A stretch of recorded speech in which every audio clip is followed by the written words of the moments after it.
and start recording. So I'll just do a quick intro. Everybody, appreciate everyone being on here, taking time out of your evening, out of your busy lives to join this call as we talk about what 2022 USA Games looks like. I have Nate Parks and Dave Demian, also on the Sony staff, here with me tonight to help present to you. So without further ado, I'll go ahead and share my screen and we'll go ahead and get this started. Okay, thank you. You don't have a fan in here, do you? No, I didn't. If you're not already muted, if you could just mute yourselves to keep background noise from coming in, that would be much appreciated. Okay. All right, Seth, I'll go from here. So, hi, everyone. For those that maybe don't know me, I'm Nate Parks. I'm our Vice President of Program. As Seth mentioned, joining us tonight is Dave Demian, our Director of Sport and Competition. And Dave and I are excited to talk to you guys about the 2022 USA Games. It's been such a difficult year with so many events canceled.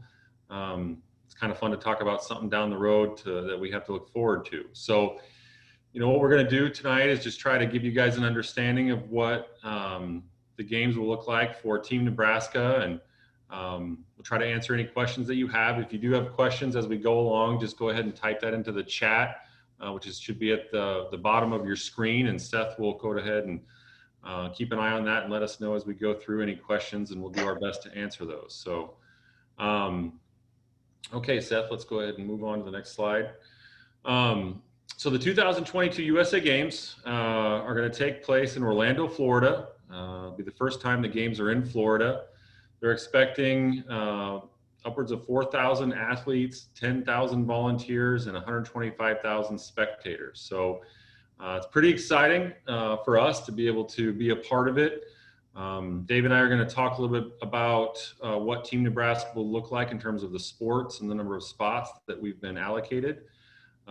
This is the web address for the Games website, 2020 Special Olympics USA Games.org. And so Seth's going to go ahead and share his screen here. And we're going to take a look at the website and show you guys a short clip that they have.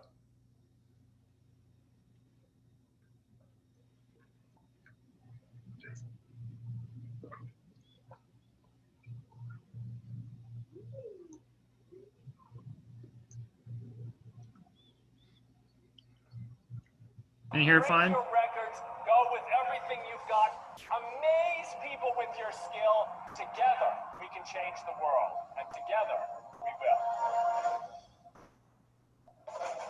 In 2022, Florida will host tens of thousands of athletes and spectators for the biggest Special Olympics USA Games in history. The ceremonies, the venues, the attractions, the experience of a lifetime. Today, all of you young athletes are in the arena. Many of you will win, but even more important, I know you will be brave and bring credit to your parents and to your country. Let us begin the Olympics. You're here to prove that when you give your all to competition, when you try with everything you've got, when you push with every last ounce of energy you've got, you're already a winner. Special Olympics USA Games, Orlando 2022. So that gives you just a brief idea about the games. We're excited that these games will be the biggest USA Games that we've been able to have to this point. So feel free to take a look at this website page and look around and kind of learn a little bit about the venues and the sports that are offered. The ESPN Wide World of Sports complex will be the main hub of everything, which is pretty exciting. Some of you have probably seen the NBA games going on right now. We'll actually be playing basketball in the same venue that the NBA is playing right now. and we'll get to that here in just a bit. But just to kind of get us started here, this is the staff basically for Team Nebraska. Myself and Dave will be the Team Nebraska heads of delegation. Elisa Hoffman will be our family support liaison. We do encourage family members of the athletes and partners that are participating in the games to attend and watch and be a part of what we're doing as a team. Sean Whitley, who's our Youth and Schools Program Manager, will be going as our Youth Leadership Chaperone. Our Team Nebraska delegation will consist of 34 athletes and unified partners and 10 coaches. And that includes 2 individuals, youth leaders, an athlete and unified partner in high school that are part of our Youth Activation Committee that will be a part of our delegation. And then Taylor Wolf, who is our program support manager at the Sony office, will handle all registration for the games. And there's a lot that we still need to learn about the games, with it being, 2 years away essentially, so that we may add to this as we get closer and learn more details. But this will be our, kind of our administration for the games.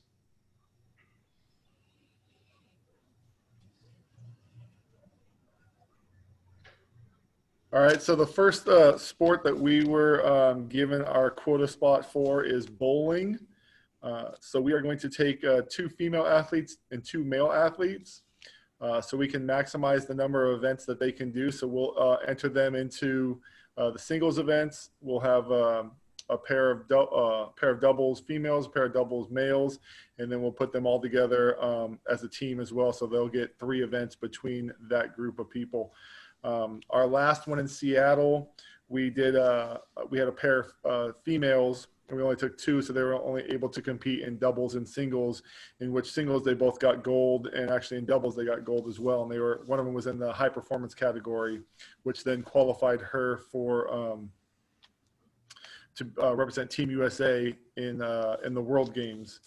So this year we tried to maximize that a little more and get even more bowlers involved, since that's one of our biggest sports. It will take place at a place called Boardwalk Bowl. Seth, can you show me that picture? So it has 80 lanes. So it's a pretty large venue. It's actually the largest venue in South Florida, I believe is what they were saying. So when we take a trip out there before the games, we'll do about a year beforehand. They usually fly the HODs out there. We'll try and get as many pictures and get as much information on all these venues as possible, so we can get that information back to the coaches and the athletes that are chosen. Our next sport that we'll have is athletics. And so we're going to take 1 coach, 2 female athletes, and 2 male athletes. Much like the bowling, we're trying to maximize the amount of people that we can take. We are taking from level 2. We feel like that's our biggest pool that we can pull from. So level 2 would be the 100-meter run, the 200, the 400, and then for the relays, the 4x100, the 4x400, and the field events would be the shot put, the mini jab, and the long jump. So we really have a lot of our athletes do most of those events anyway. So that's going to give a lot of people an opportunity to participate, or to at least put in their name if they want to do one of these sports. And then I think, Seth, we have a picture of that venue, correct? Yep. So it's nice right there. You can kind of see the water in the background. I think it's going to be a great venue. I'm sure all these places are top notch with Disney hosting this. So all these are going to be really nice. Next sport. So powerlifting is the next sport we're going to mention. So for powerlifting, we were allocated spots for 1 female and 1 male athlete. So we'll have 1 coach to go along with them. This will take place at the ESPN Wide World of Sports complex. We're not exactly sure where on the campus just yet. Previous USA Games powerlifting competitions have taken place in an auditorium type setting, which is really fun to be a part of as a spectator and as a competitor. And when we went to Seattle in 2018, we were only able to take 1 powerlifter who did very well. So we're excited to add a second spot. And for a female athlete, we've seen a lot of growth in powerlifting over the last couple of years. The events that are involved for those that maybe aren't familiar with the sport are squat, bench press, and deadlift. It's not a requirement that anybody interested has to do all 3 events, but we do encourage that, and we'd like to see anybody that's interested, challenge themselves and train and try to prepare just so you can get the most out of the experience. Next slide, please, Seth. So we don't have an actual picture of the venue just yet of where it will take place. It'll just be somewhere on the campus, but we'll, as Dave mentioned, as we get more information, we'll share those as we get closer to the games. So the next sport is aquatics. And for swimming, we will be taking 2 female athletes and 2 male athletes to go along with 1 coach. The events, very similar to track and field, are level 2. These are events that we have a number of athletes that compete in our state. And typically as you do in track, for swimming, you're allowed to compete in 2 individual and 1 relay. So the events include the 25 backstroke, 50 butterfly, 50 breaststroke, 50 freestyle, 50 backstroke, the 100 free, the 4x25 free, and the 4x50 free, and then the 4x50 medley. And this is a picture of the facility. It's the Rosen YMCA Aquatic Center. It looks really nice. Plenty of room for spectators. I'm not even sure exactly how many lanes it has, but it's got several. So I think this would be just an excellent venue for the competition.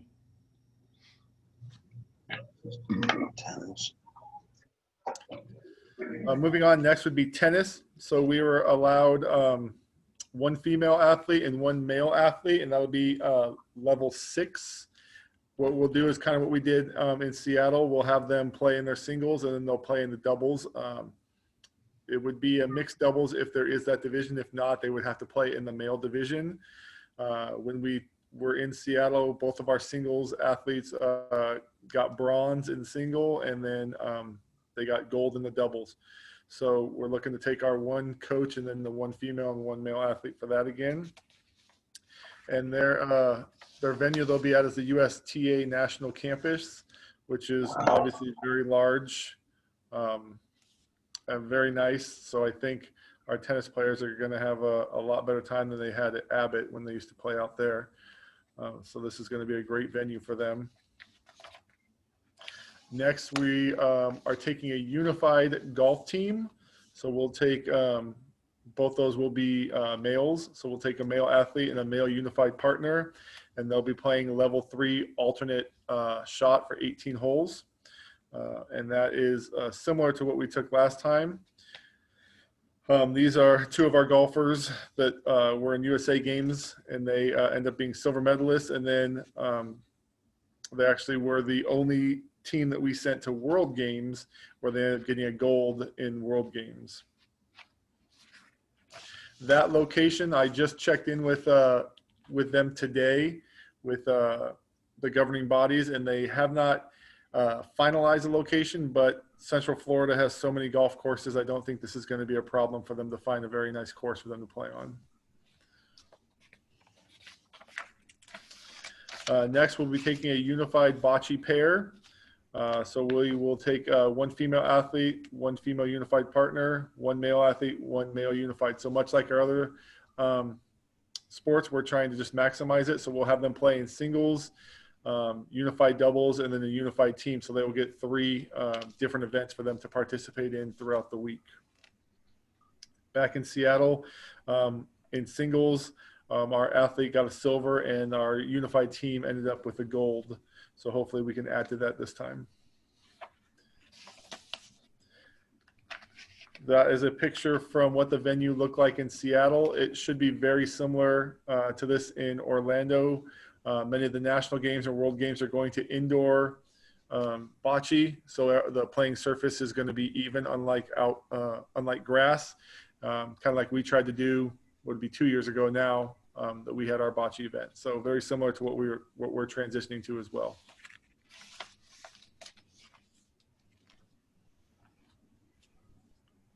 So for team sports, we'll be taking a unified basketball team. Basketball is our most popular team sport with over 100 teams across the state, and unified is about double the size of traditional at this point. And so we haven't taken a basketball team to a games like this since 2010. And so the team will consist of 6 athletes and 4 unified partners, basically because on the court you play with 3 athletes and 2 partners at a time. And we'll have 1 head coach and 2 assistant coaches. And the team will compete in a male division. The roster is open to both males and females, but the team will compete in a male division. And the complex is the ESPN Wild World of Sports complex. And as I alluded to earlier, it's the same facility that the NBA is playing at currently. So really excited about that. It'll be a tremendous opportunity for the team that gets to go. So that's kind of a rundown of the different sports that we are able to take. So in the end, we have 34 athletes and unified partners when you include our youth leaders. We have 10 coaches, and we're participating in 8 sports. So it's a little bit smaller delegation than what we took in 2018 to Seattle, but very comparable in size. We're very excited about this. We're excited to be able to compete in the sports offered, and I think that we learned a few things from the experience last time. Both Dave and I were the HODs in Seattle, and Dave also was a part of the staff going to New Jersey in 2014. So I think we've made a few adjustments with what we're doing, and things like he had mentioned, taking 4 bowlers and 4 bocce players, just trying to maximize the experience for the participants that are able to go. And certainly the family piece is important to us as well, and that's something that we will talk about with those that are ultimately selected. So next, I'd like to talk a little bit about expectations for Team Nebraska.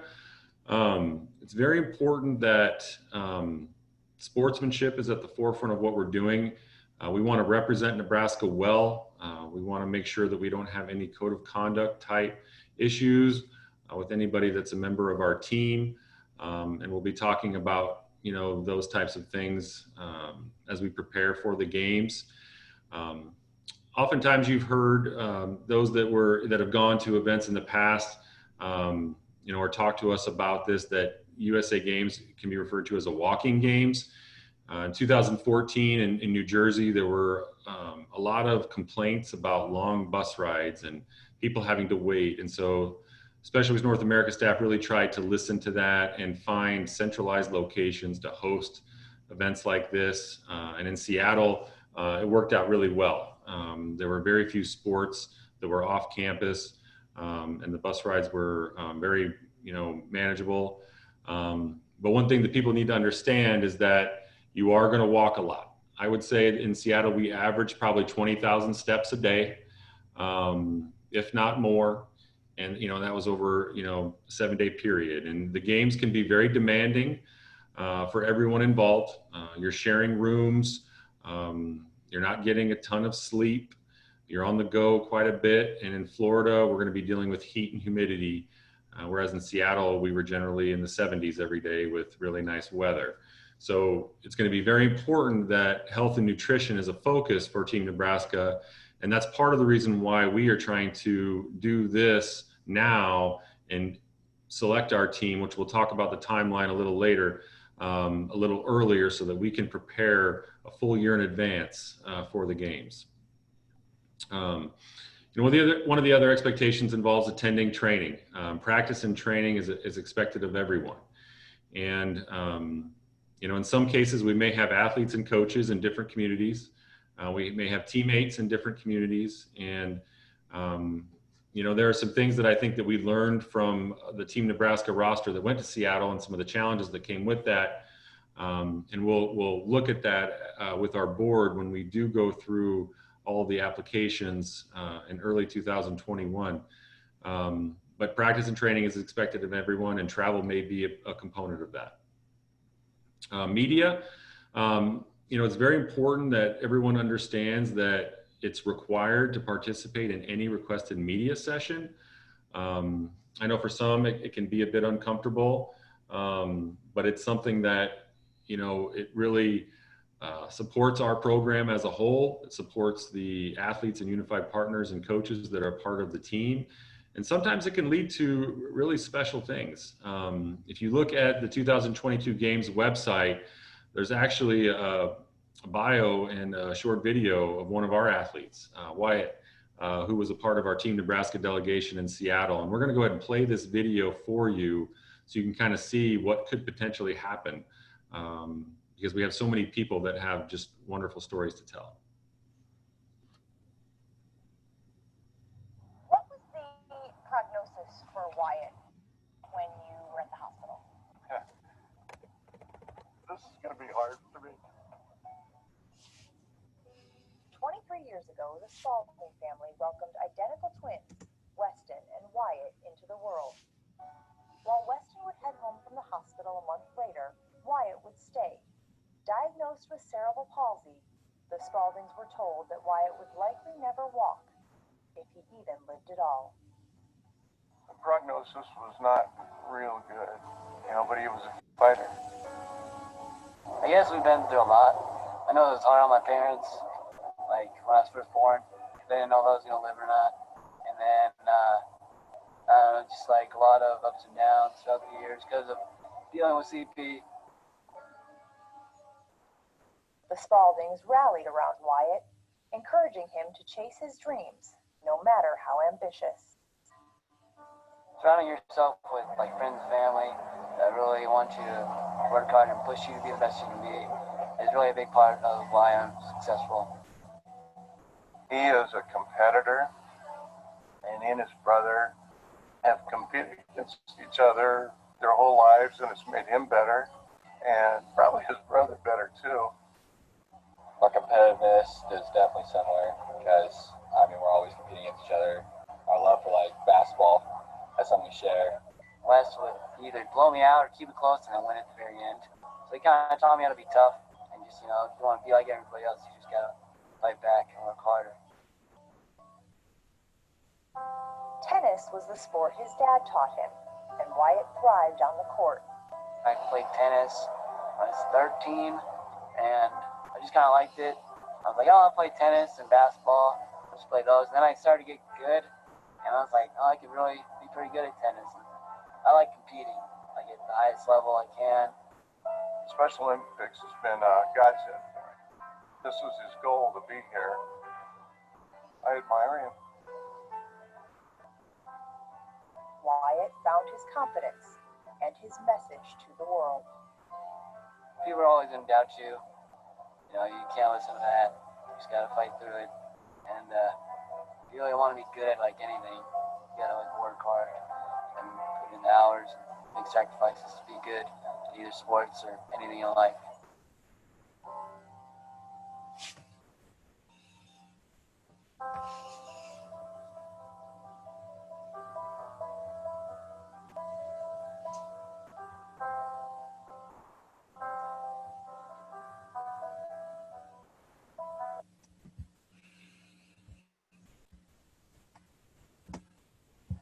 So that just gives you an idea of what could happen. You know, Wyatt was actually interviewed by ESPN when we were in Seattle.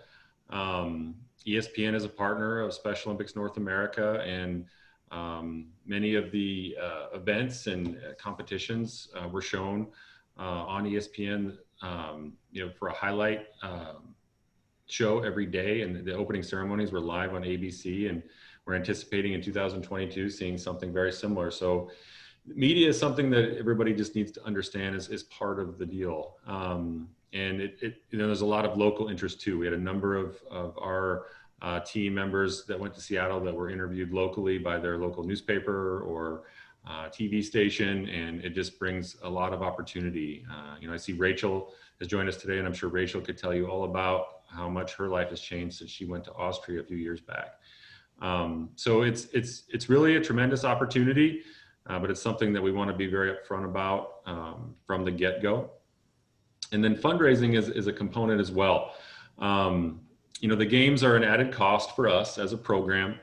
And so we do require that each athlete and unified partner and coach raise a certain amount of money just to contribute to the overall cost of the games.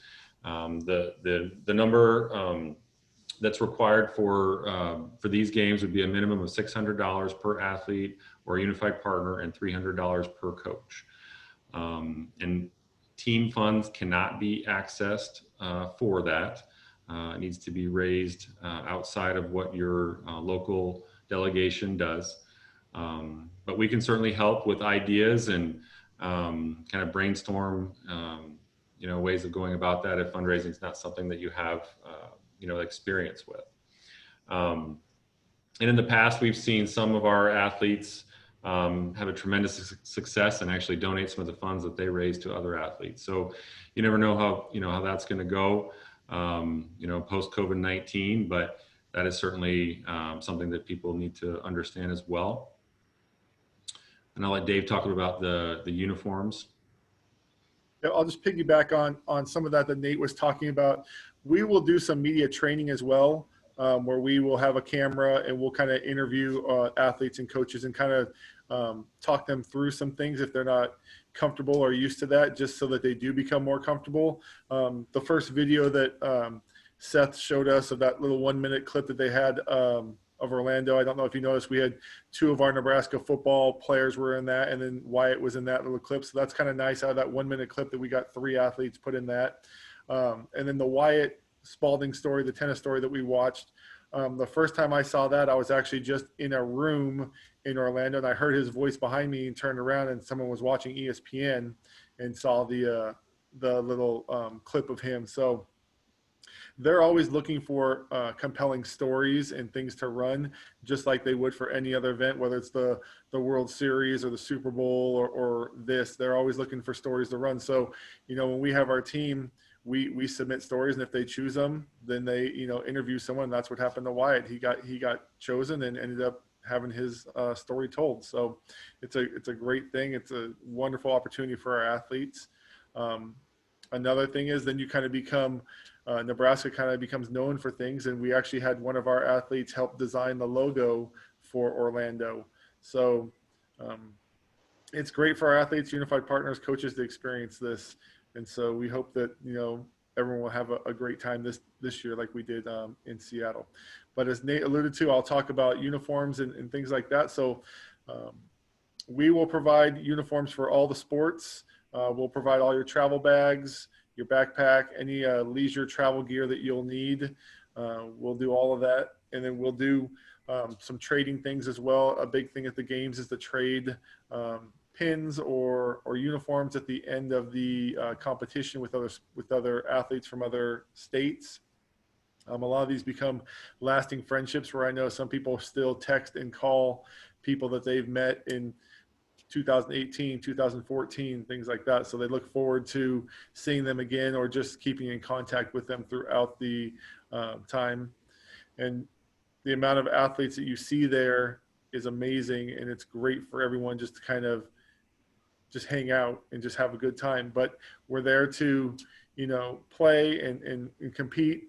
One thing that Nate and I talk about is we do want to give our athletes, coaches, unified partners, parents, spectators, the best possible time as they're there. So yes, we can compete, but we also want to make it friendly for families. We don't want to isolate our athletes from our families and things like that. So if we can get a good group together that understands that when we're there to compete, we compete hard, but then when we're done, we can still see our families, as opposed to sometimes it used to be where you might not get to see your family the whole time you were there because you were just there to compete. And we don't think that's fair. So we try to do the best we can to balance that and allow the families to see their athletes, but also to know that we're there to play a game. It's not a vacation. Another thing when you're thinking about submitting your athletes to think about is, can they handle being away from their family 7 to 10 days at a time? You're around people you don't know. Sometimes the dorms are uncomfortable. You're hot, you're tired, you're hungry, and you just don't have family around. So you need to make sure that your athletes can handle that. We also say, dietary restrictions or any medical restrictions, they don't disqualify someone from being chosen.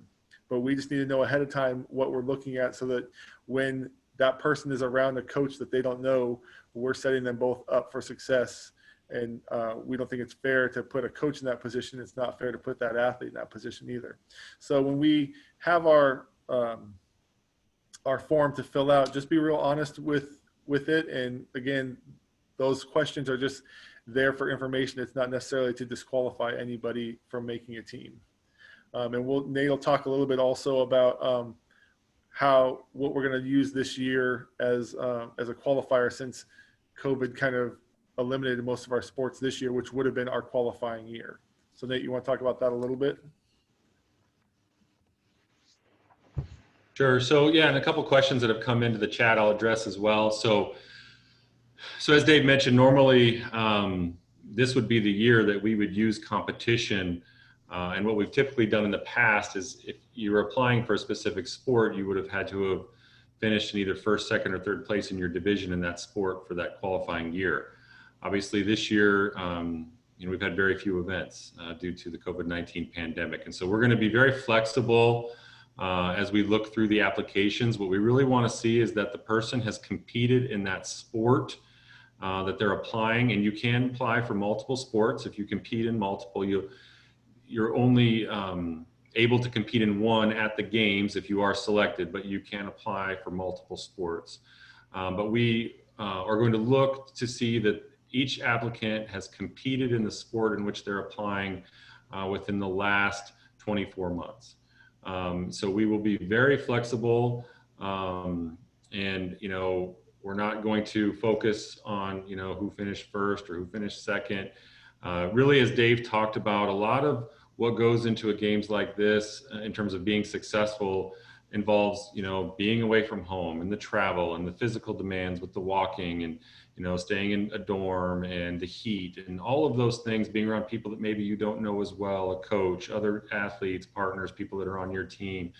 And so you'll see, as you look through the application, there are a number of questions that provide that type of information, and nothing disqualifies you. It was just important for us to know all of those things, and as he mentioned, to set people up for success. So a couple of the other questions that have come in, Bill asked about flag football. So, unfortunately, we will not be taking a flag football team to Orlando. The sports that we mentioned are the sports that we are taking. Our overall delegation is just a little bit smaller than what we took to Seattle. The way the quota process works is basically states like Nebraska will submit a request, and we did that back in May. And then Specialist North America goes through all of the requests and basically provides you, your quota essentially, and says, okay, you've been allotted, this many spots and this many sports, and so you'll be taking this many athletes, this many partners, this many coaches. And so there's no guarantee when you apply that you'll get everything you asked for. When we do the request, we look at what we've done going back to 2006 when USA Games started. And so over the last two games with 2018 and 2014, we did take both soccer and flag football both times. We had not taken a basketball team since 2010, which those were the games that were here in Nebraska in Lincoln. And so with basketball being our most popular team sport, we did make a request for basketball, and we're given that spot. One of the challenges that we have, moving forward, is our overall budget. We've taken a tremendous hit this year due to the pandemic. We've had a big decrease in revenue. And so, we also need to kind of proceed with caution a little bit over the next year or two as we see how not only COVID has affected us this year, but how it will affect us next year and beyond as things do start to return to normal. So this is our team in terms of spots and sports, and we're excited about it. And we encourage our athletes that are on this call to apply. If it's something that's of interest to you, we encourage our coaches to educate your athletes, share this video with them. Dave and I have our contact information listed here. You're welcome to give us a call anytime you have questions. Seth will talk in a little bit about the timelines involved, but I'd like to go ahead and address any other questions that we maybe have right now. Looks like Lori is asking, do we know when equestrian will be offered again? So actually, Lori, these are the first USA Games where equestrian is a sport that is taking place. We do not have a spot for equestrian at this time. It is definitely something that we would like to do in the future. I don't know when, that may happen, but hopefully equestrian is successful in Orlando with this being the first time, and we'll see it at other games. Does anybody else have any other questions they want to ask at this time?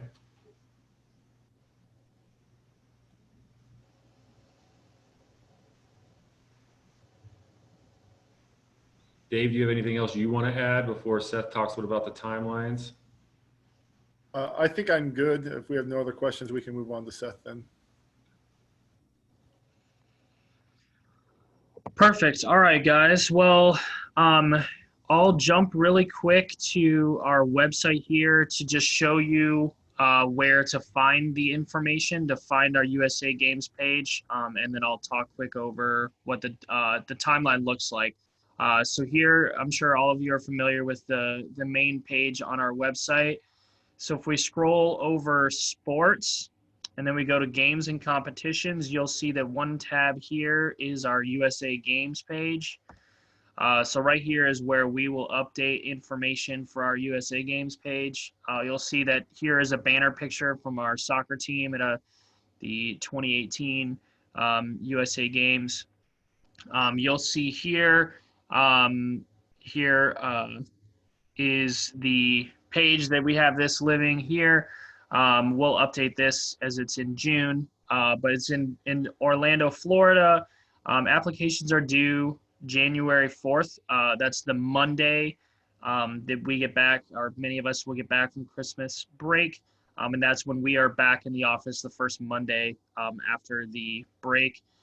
You'll see here as well I will just pop this open really quickly. Is our 2022 application for our athletes and partners here.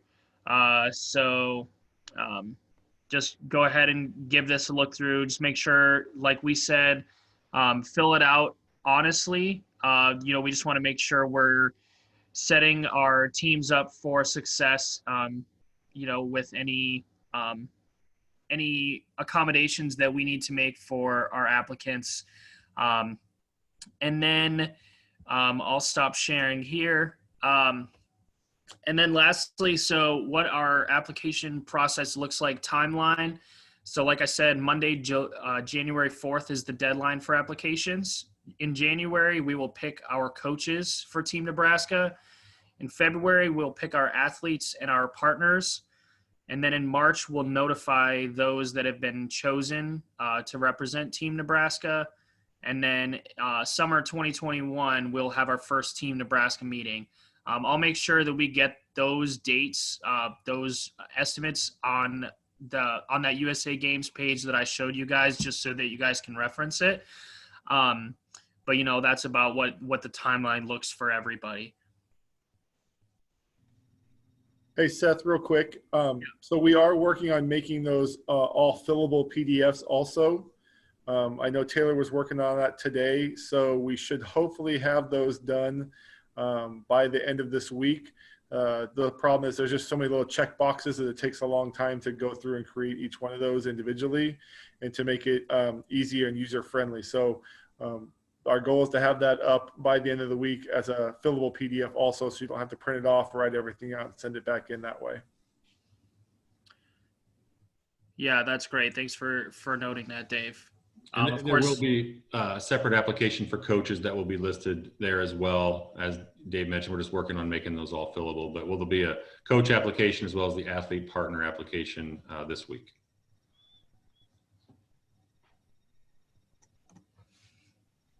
Does anyone have any other questions before we finish up?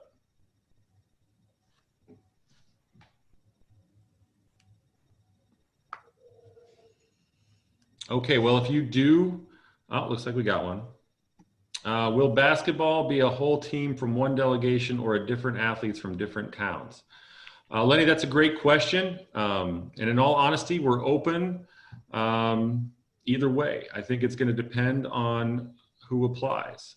You know, the way that we determine who's a part of Team Nebraska is we sit down with our program committee, which is a mixture of staff and board members. And our board does include a couple of coaches. It includes an athlete. And we go through the applications. We like to have representation from different areas of the state, from the different regions. But we are not tied to say, okay, we have this many spots from the East, we have this many spots from West Central, or, you know, it really depends on who applies for the sport. We look at things like, you know, who's gone before, how did they do, if they did. We look at, you know, all the things that Dave was talking about earlier with the travel and the physical demands and all of those things, and making sure it's a fit. We get input from the local coach as well as the coach that will be going to the games. And in all honesty, when things are equal, we essentially, if we have two people for one spot, we pick the name out of a hat.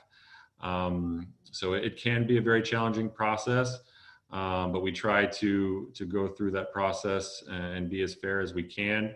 But we're very open-minded, so it could end up being a team, or it could end up being a mixture. And so what I would tell coaches is that if you have a team that you feel like, hey, we'd like to be considered, then go ahead and apply as that.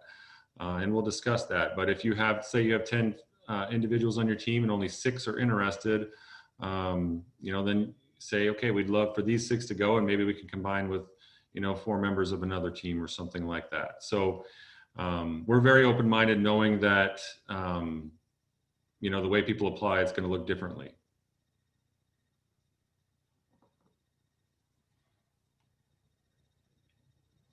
And I don't know, Dave or Mike is on the call too. Mike is a member of our program committee. If you guys have anything you want to add related to the program committee's role in this process. No, I don't have anything to add other than that committee does look at everything as a whole. You know, the recommendations from the HODs, the coaches, as far as the athletes go, and then also what we know of those individuals. So it's, as being part of that selection committee several times, it is not easy. And several times it comes down to just a draw out of a hat.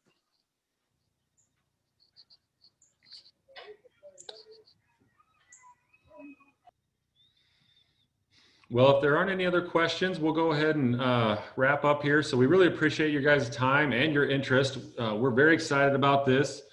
You know, Dave and I will hopefully be off to Orlando in June of 2021 so that we can learn more about the games. And then our goal is to have a team meeting sometime during the summer of 2021 so that we can prepare for the games. We did that about 6 or 7 months in advance of Seattle, and it went really well. And we're kind of moving that up because we really do want to put that emphasis on health, wellness, fitness, and make sure that everybody that is a part of Team Nebraska is prepared for what we will be doing in Florida and with the heat factor as well. So we're really excited about it. We're looking forward to it. And we hope that we'll be back to competitions and events, you know, like they used to be, sooner rather than later. So thanks guys for your time. Reach out to us if you have any questions, and have a great night.